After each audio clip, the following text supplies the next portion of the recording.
Hello everyone, welcome to my channel. I hope everyone is having a wonderful day. In the studio lights of The Chase, Anne Hegerty is every inch the formidable governess. Clad in a steely grey suit, lips pursed and eyes narrowed behind horn-rimmed glasses, she radiates precision, power, and poise. Contestants fear her intellect. Audiences adore her sharp comebacks. Producers bank on her consistency. But off-camera, in the quiet solitude of her North London flat, Anne's world is one of solitude, structure, and a strict set of rules that keep her grounded. The viewers see the governess. But who is Anne? The tabloids love to speculate. A blurry photo at a red carpet. A casual mention of "my partner" in an interview that was misquoted. Suddenly, Anne Hegerty was supposedly married.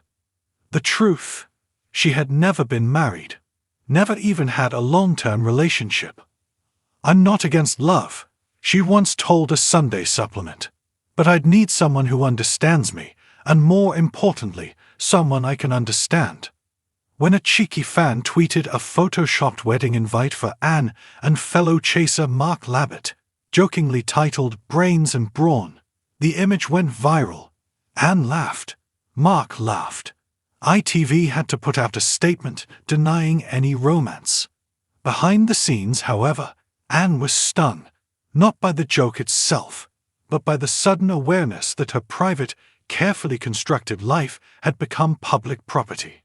She wasn't lonely. She was independent. But something about the world's need to pair her off left an ache she couldn't quite name. Anne's flat resembled a cross between a Victorian library and a bunker. Floor-to-ceiling bookshelves lined her walls, everything from medieval history to astrophysics. Her pantry was immaculately organized.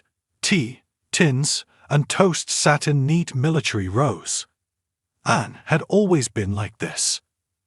As a child growing up in Westminster, she'd struggled to fit in. The chaos of a classroom made her withdraw. Teachers called her gifted but difficult.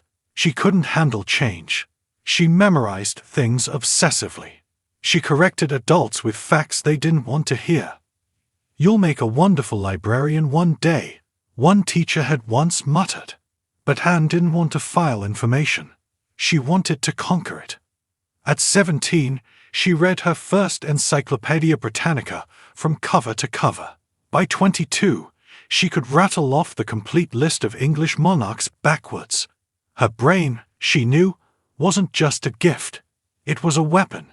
It was 2003 when everything changed. After years of struggling with deadlines, appointments, and unpredictable emotional crashes, Anne finally sat in a small private clinic in North London and heard 3 words that knocked the air out of her lungs. "You have autism."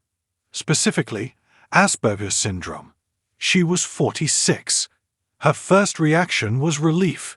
The things she'd blamed herself for, her difficulty making friends, her aversion to change, her reliance on rituals, weren't moral failings.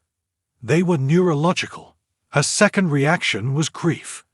46 years, she told the psychologist softly. That's a long time to walk around not knowing who you really are. Armed with answers, Anne began to rebuild her self-understanding.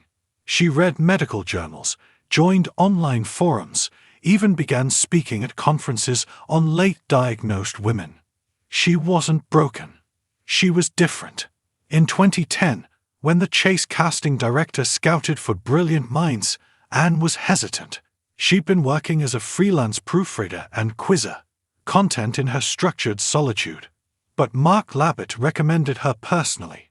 "She's terrifying," he joked. "Perfect for TV." When she auditioned, Anne delivered an impromptu quiz rant on the misclassification of Pluto. Producers were stunned. The governess was born that day. A strict, no-nonsense intellectual who punished contestants with facts and withering stares.